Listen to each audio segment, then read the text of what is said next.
Hoy es sábado santo y la iglesia permanece silenciosa y orante junto al sepulcro de su Señor. En las iglesias, los sagrarios lucen abiertos pero vacíos para que se note que el Señor está ausente, para que así nos preparemos a lo que estamos a punto de celebrar, pero hoy se respira un aire pesado, un aire melancólico, porque hoy se resiente la ausencia de nuestro Salvador. Pero recordemos, Él es Dios, Él no puede no estar. Incluso en el sepulcro, incluso muerto, tiene que estar en alguna parte. Y bueno, la tradición de la Iglesia, ¿dónde atribuye que estuvo este día en el sepulcro? Bueno, su cuerpo reposaba en el sepulcro porque realmente murió en la cruz. Pero su espíritu, ¿a dónde se fue mientras aguardaba la resurrección? Decimos en el credo de los apóstoles una parte que a muchos les brinca cuando la dicen, a muchos les provoca confusión, que Cristo descendió a los infiernos. ¿Pero cómo?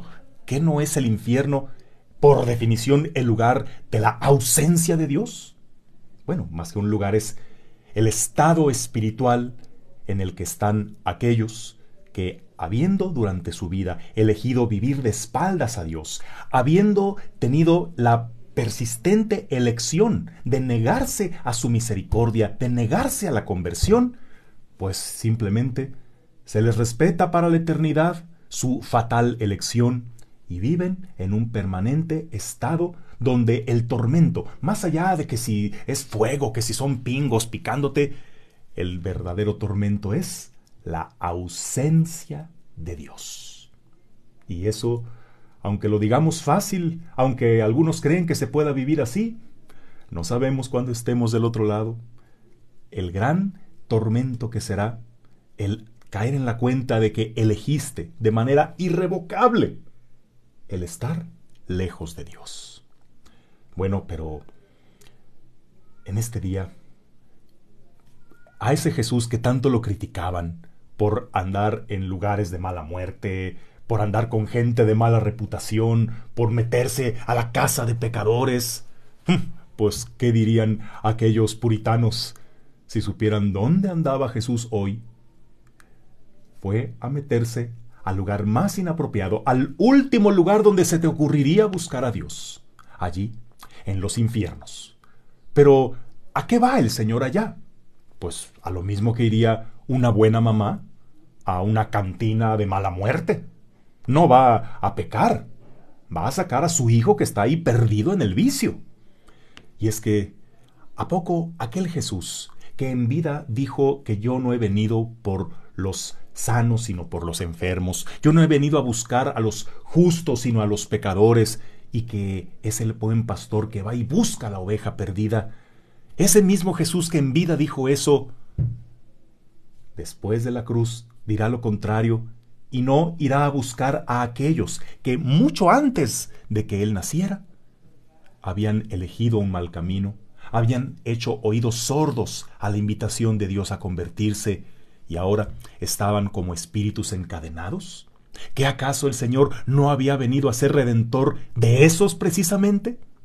Pues en este sábado santo, en las parroquias hay poca actividad, pero Jesús tuvo un día muy activo, porque fue precisamente a buscar a aquellos que les faltaba, fue a buscar a aquellos por quienes había derramado su sangre, precisamente para liberarlos de sus cadenas, fue a liberar a los espíritus encadenados desde la creación del mundo. Sí, ahí estaban Adán y Eva, ahí estaban los que en tiempo de Noé rechazaron la palabra del Señor.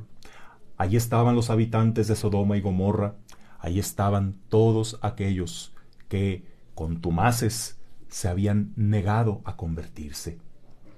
Pues sí, ellos que por ignorancia, rara vez por maldad, habían tomado un camino equivocado, el Señor había ido por ellos. Había ido por un recién llegado porque tenía una deuda que pagar.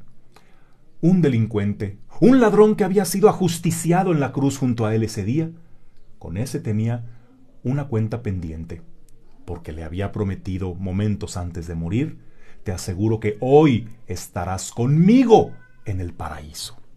¿Acaso aquel que fue a liberar al buen ladrón iba a dejar encadenados a los demás? ¿O no los iba a hacer a ellos partícipes de esa misma promesa? Y sabes, aquí lo más importante es que Jesús dice: hoy estarás conmigo en el paraíso. El lugar es lo de menos, lo importante es la compañía. Porque cualquier lugar, inclusive un infierno, cuando se vive con Jesús, se convierte en un paraíso. Y en aquel día, los senderos del infierno florecieron por tan distinguido visitante que transformó aquel lugar de condenación en el lugar de la redención, llevándose a todos aquellos que necesitaran de esa redención. Hoy es un día glorioso. Mientras nosotros estamos preparando su resurrección, su aparición gloriosa, discretamente se fue al lugar más inapropiado. Sí, hasta en los comentarios estoy viendo cómo algunos están poniendo caritas de susto y pegando el grito del cielo. ¿Pero cómo? Bueno, pues te estoy diciendo lo que dice el credo. Cristo descendió a los infiernos. Cristo vino a liberar precisamente a los que estaban necesitados de salvación. Y que el Señor haya descendido a los infiernos es solamente una prolongación de lo que Él ya había hecho en vida. Él descendió de los cielos para los que vivían un infierno en la tierra. Vino a acompañar a los que sufrían, vino a confortar y sanar a los enfermos. Él, sin haber cometido pecado, el Señor le hizo pecado, le hizo cargar las consecuencias del pecado, al grado de que el mismo Jesús experimentó el infierno, cuando desde la cruz exclamó: Dios mío, ¿por qué me has abandonado? La muerte y el abandono de Dios es la suerte del pecador, y el mismo Jesús la sufrió.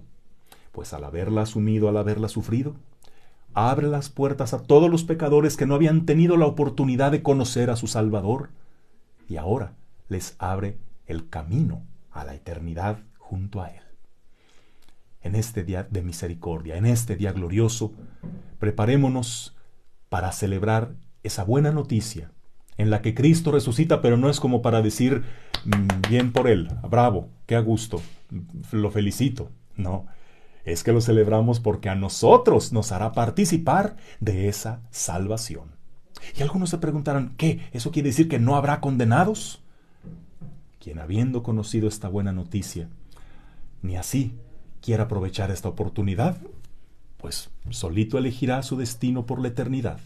Pero la buena nueva es que todo aquel que escuche la voz del Señor, que no ha venido a condenar sino a salvar, para todo aquel, no importa lo grande que sea su pecado, habrá salvación, pues a eso precisamente vino el Señor, vencedor de la muerte, el nuevo Adán, que vino a dejar atrás lo que el viejo nos dejó, y con su muerte nos ha abierto las puertas de la vida eterna.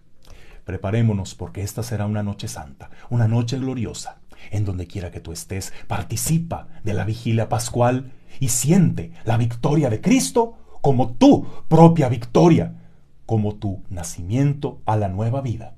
La nueva creación comienza hoy. El antes y después de la historia, Cristo lo fijó con su nacimiento, pero también para ti debe haber un antes y después de Cristo, un antes de aceptarlo como tu Señor y Salvador, y un después de haber participado de su resurrección.